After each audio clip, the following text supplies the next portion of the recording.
Welcome to the Movers and Shakers podcast, where real students are doing real deals in the world of multifamily real estate.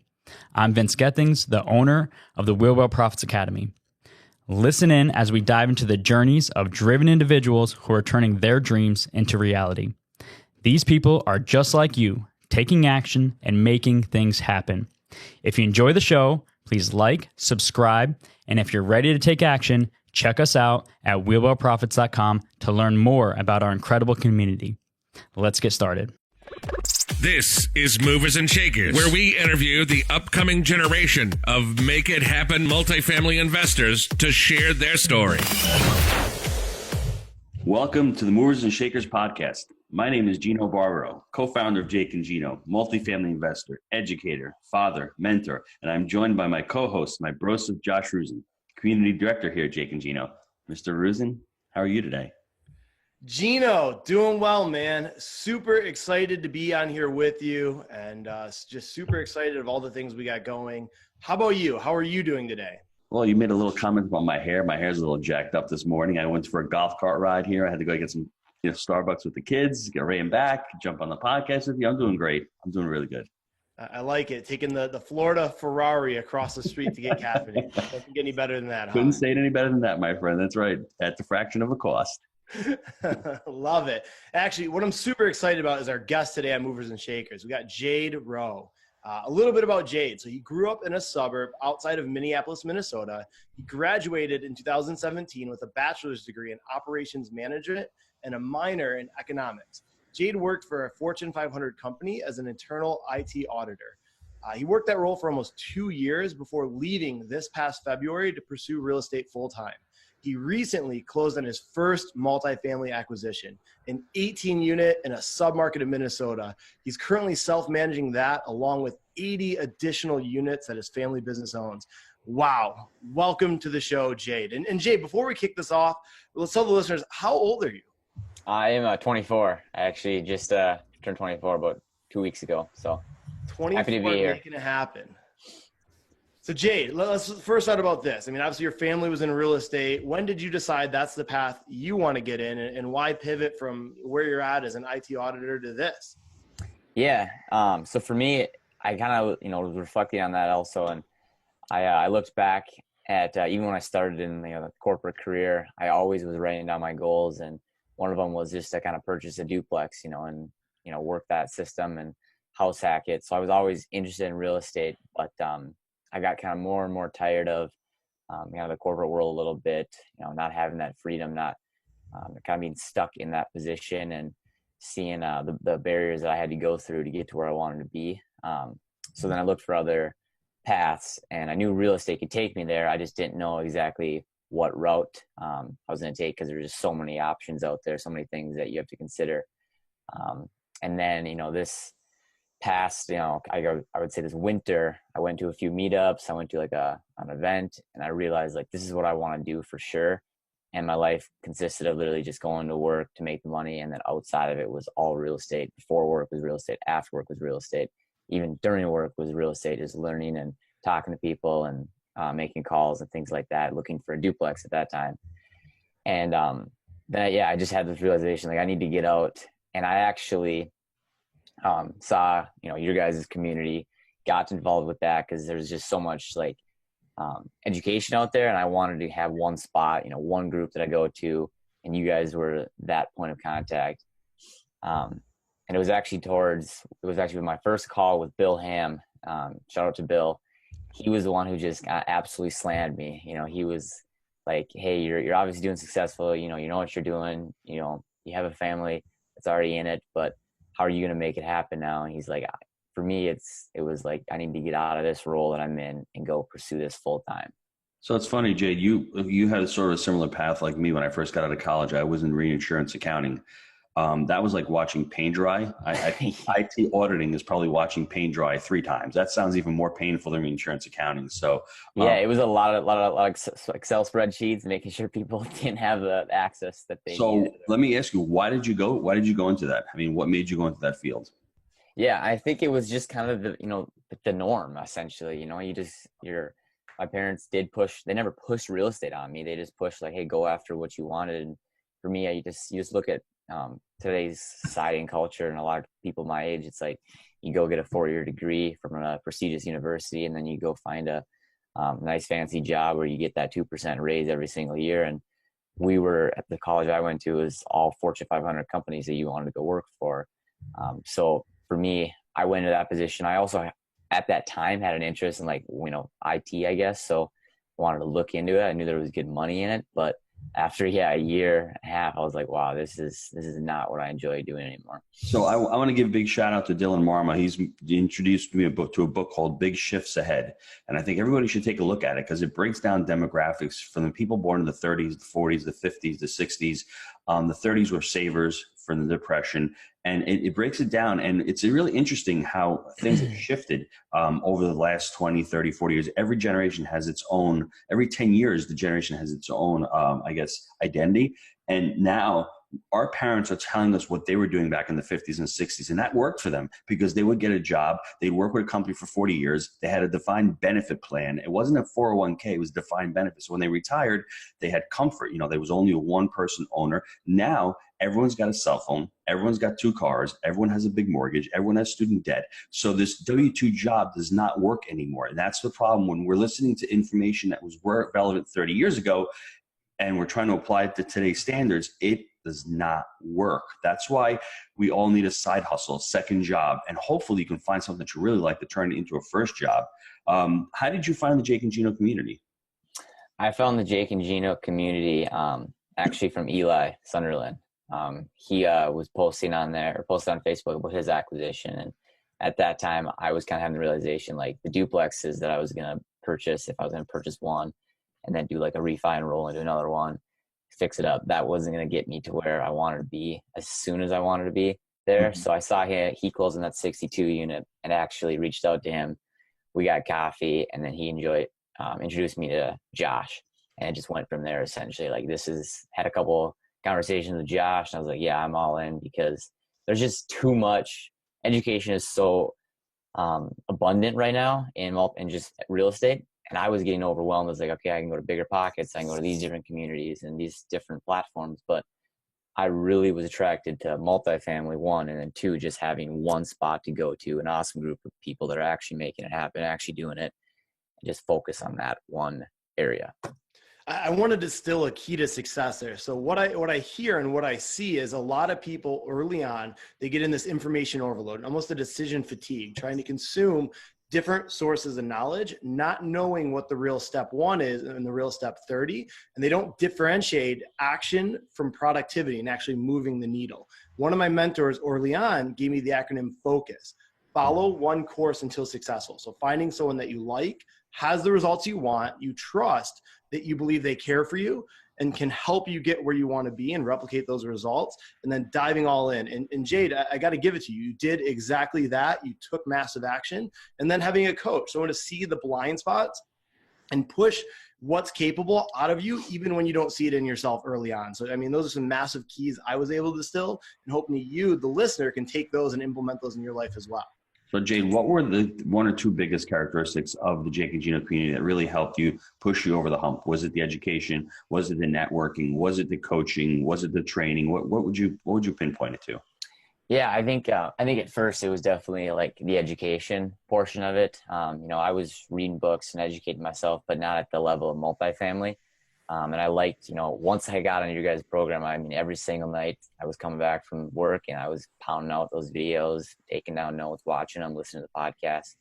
Did that for about, a month and a half, 2 months, got through majority of it. And then Josh hooked me up with Bill to have just a coaching call, strategy call, introduction call. And that was another, big step in stone, because he really slapped me in the face. Like, hey man, like let's go make this happen now. Like if a broker calls you at 2 p.m. in the day, can you go and look at a property? I'm like, no, I can't just leave my job right now. I'm stuck. I mean, it was hard enough just to get on that call with him. I didn't really get much of a lunch break or anything. So just making that call was a struggle. And after that call, he's like, I think you can make this happen. You can do it. You just need to free up your time. You need to go find something that, you can do on the side or whatever, and get the experience. Because one of the gold nuggets that he told me, and I know we'll probably get to this, but he was like, why would a millionaire trust you with, their money? Why would someone, what experience do you have? What value do you have? What's your value proposition that someone would trust you to go in a partnership? For me, it was like, even though I have family, like if they weren't family, why would they trust you and value your education and what you're doing? So he's like, you need to go make something happen. And the education is great at its starting point. But for me, it was like, I wanted to get more in the weeds, and I wanted to be like, an asset manager. And I wanted to have that experience where I could bring to the table. And, leaving my job was the first step in that. I remember after that call, I went and like applied for 20, 30 positions, all sorts of different things, just went ham. But those were the two things, definitely, like the education, and then the coaching from Bill was awesome. So there's a couple of nuggets that everyone has to hear. First of all, what Jay did was he got the education, but he actually went through the education, and he didn't get overwhelmed. So it's important that you actually go through the education. He was on the weekly lessons every Monday, going through the weekly lessons. I would see his progress inside the platform. So I know he did a lot of things.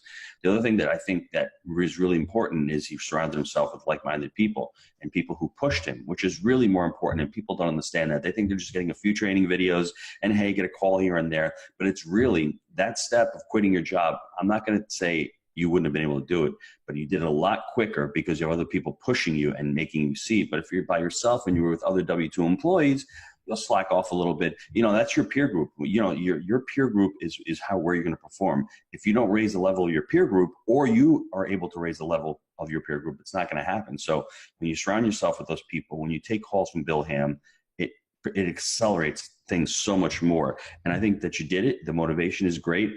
I want to touch upon the first deal. How did you find that first deal? Yeah, I found that actually at a meetup.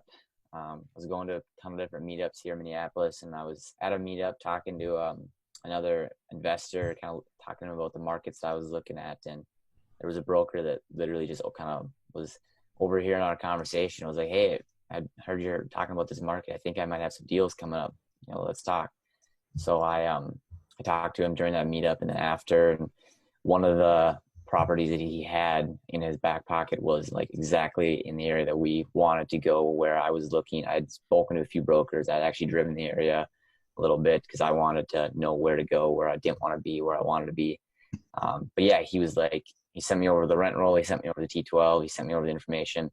Right away, I knew it was a mom and pop owner based on their financials. It was all over the place, which is great, and I see the smile. You hit yep. Right? Ding, ding, like, this is going to be a messy one, but at least there's a lot of value there. So I looked at the location. I actually went then and drove up and saw it again. It was actually one of the ones that I had driven past earlier and taken a picture of. And then it just kind of went from there. I mean, obviously we got a time to schedule a property tour, and yeah. So I want to back up a few minutes. How did it feel quitting the job when you actually quit? How did that feel?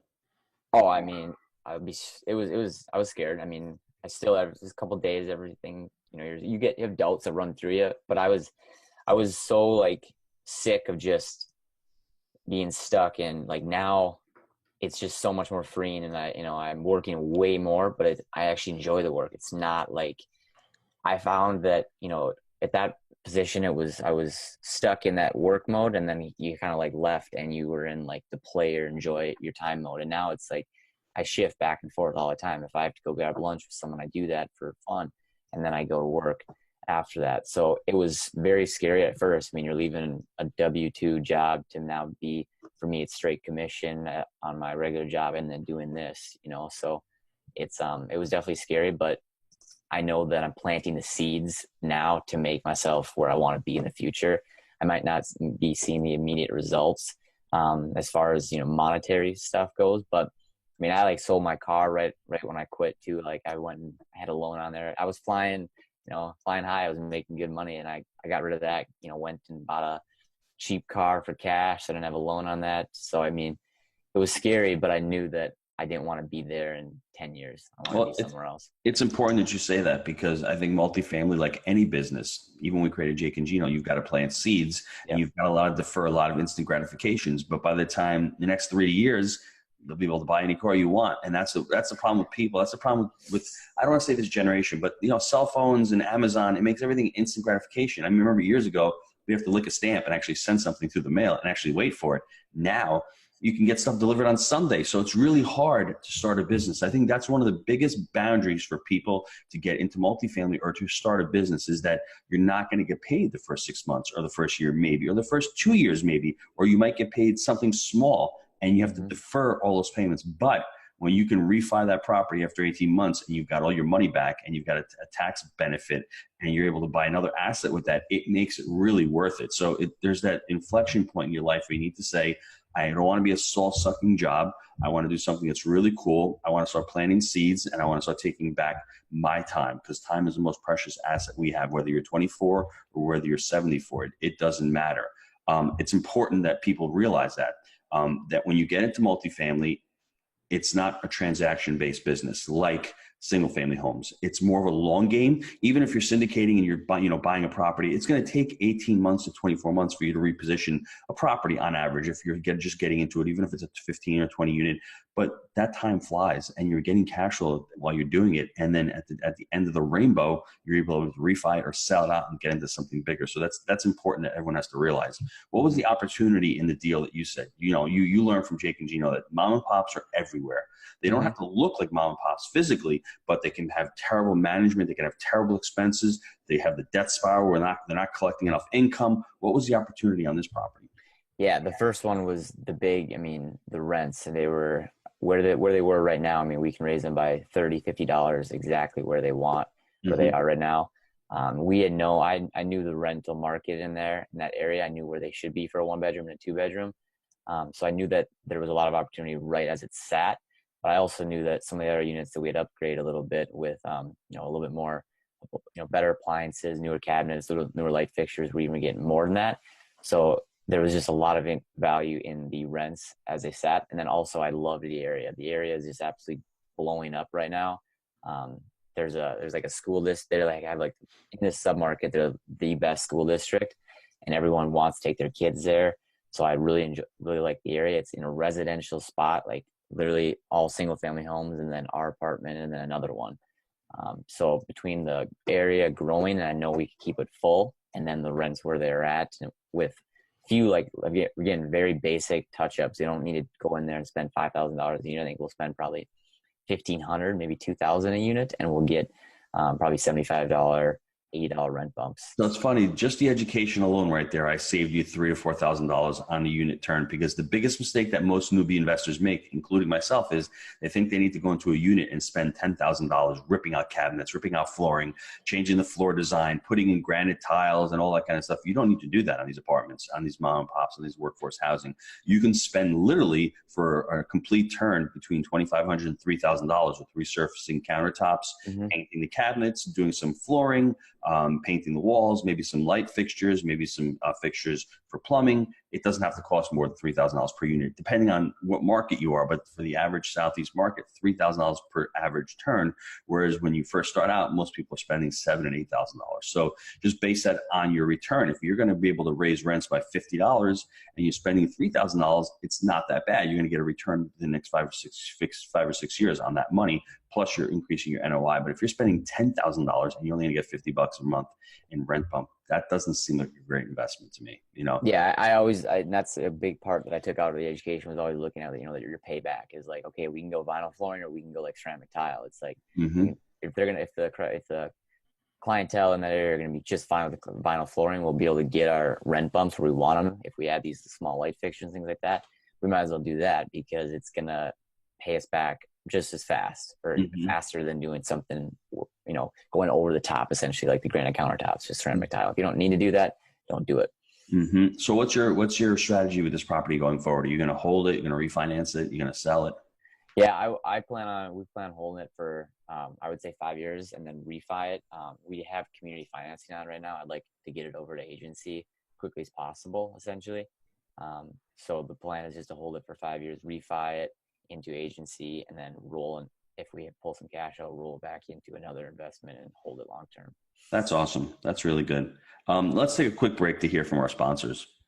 Hello, everybody. This is Jake Senziano, co-founder of Jake and Gino Multifamily Education. We are super excited to be bringing Multifamily Mastery Live to Orlando this October 19th and 20th at the Gaylord Palms Resort and Convention Center, located 10 minutes from Disney and the airport. This event is going to be the multifamily event of the year. Our team is going to be providing unparalleled networking, education, and capital raising opportunities. The event will be formatted utilizing our 3-step investment framework: buy right, manage right, and finance right. Your experience will include networking with brokers, lenders, and vendors from across the multifamily spectrum. Our speaker lineup consists of doers, or as Gino likes to say, the doers, meaning that these are professionals working in the business, making it happen day in and day out. If you're ready to take the next step in your multifamily investing career, click the link and get ready, because it's time to make it happen. All right, Jade. So I definitely got some short answer questions here, and way to go on that property. That's absolutely awesome. Again, real quick before we dive into that, we got a young guy here defying stereotypes. Most people say it's not the right time, I'm too young, brokers won't take me seriously. Here we have another example of Jade making it happen at a young age. I don't have money. I don't have any credibility. I don't have any deals. The list can go on and on and on, right, Josh? And we hear it every day. And if you're in the denial phase, that's fine. But I mean, don't use that as an excuse, because we have so many Jake and Gino students and employees who are working with us that are making it happen in multifamily right now. It's never the right time. I can be a testament to that, Josh. Every time I've had a child, I've got 6 kids. It's never the right time to have a kid. I'm telling you that right now. So if everyone thinks that way, I'd be childless right now. So that's how it is in life. It's the same thing with multifamily. It's never the right time to get into it until you're ready, until you're educated, until you surround yourself with like-minded people, until you build a network. It's not the lack of money that stops you. It's the lack of opportunity and the lack of actually thinking outside the box to be creative to take these deals down. So I didn't mean to interrupt you, Josh, but I had to get that off my chest. Boom. I love that. All right, Jade, some short answer questions for you. What is your favorite book you've ever read? Favorite book I've ever read is I actually really like Crushing It. Crushing It, I believe. I really enjoyed that book. I took out so many golden nuggets from it. I've actually reread it a few times, and now I'm actually reading Atomic Habits with Accountability Pod, and that one is probably going to be either my new favorite or second favorite, because that one is just so much actionable content. To anyone who's looking to read a new personal development book, I would highly recommend starting Atomic Habits. We're halfway through it, and I've already gotten so much out of it and so many things I need to change in myself. So that guy is amazing. That book, I've recommended it to a lot of people, and anyone who wants a framework on how to create good habits and how to think about goal setting in a different way. It's not just thinking of the goal as the outcome, but really creating processes and systems on how to achieve goals. You need to read that book. I mean, I got recommended by somebody in a podcast previously, and I was like, yeah, okay, it sounds like a stupid title, stupid name, but really all you need is incremental learning, that little bit of learning every single day, and you just continue to create those habits, and then all of a sudden, your I guess success lags your work.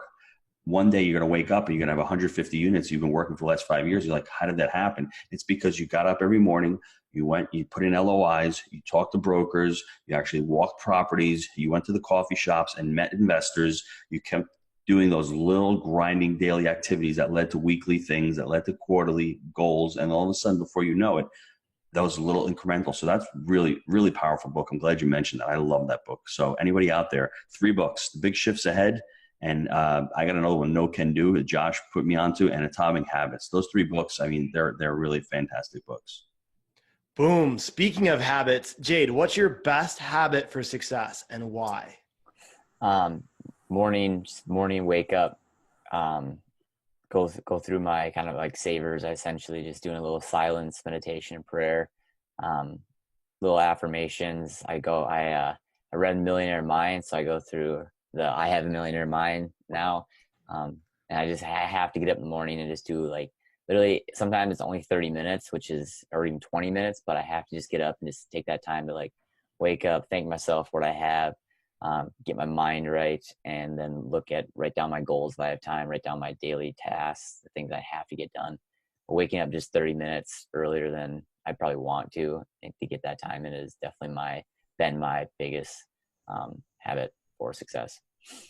It's a game changer. How can the listeners get a hold of you? You can get a hold of me. I mean, on Facebook, reach out, just Jade Rowe. Instagram, I have an account as well. I need to step up my Instagram game, but it's there. JRowe_95, or you can email me at j.mmr. That's M as in mom, and then row equity@gmail.com. And for all you listeners, we'll put all that information in the show notes. So you want to reach out to Jade, a make it happen guy who's crushing at a young age. Gino, you got anything? I mean, we could wrap this up for like another 30 minutes. I just think personally, you have to figure out what you want to do in life, right? I mean, if you don't mind the soul sucking job and 10 years from now, you're going to be climbing the corporate ladder and that's what you want to do, that's fine. There's nothing wrong with that.